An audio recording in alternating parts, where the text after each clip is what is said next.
şevin taride Ez navete dibêjim Mîna straneke Li ser dilê min dimeşin Tu hatî wek ronahî Ji nav taveya dûr Lê niha tenê maye Dengê te di nav biharê de Tu çemê ku dilê min Têde xewinda kir Tu gulê kurhê min Bi bêhna xwe şewîtan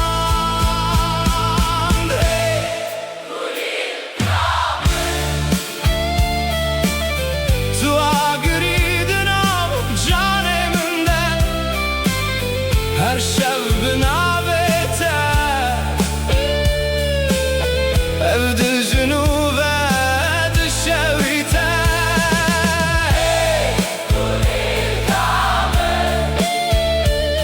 Tu stranê birîneyî Ez her ku direvim Hiç te nikarim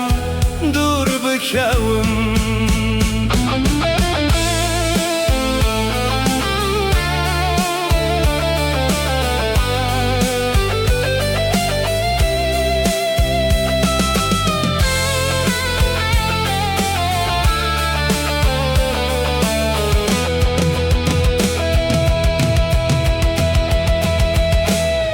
Dikle bêdeng dibare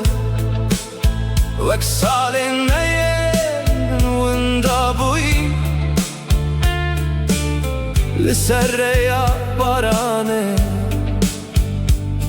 Şopa tehê dimîne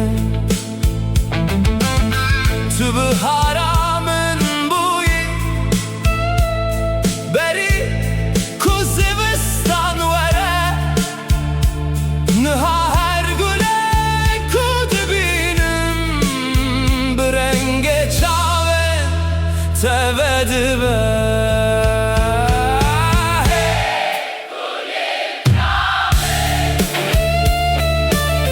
Tu êşa ku ez hez dikimî Divê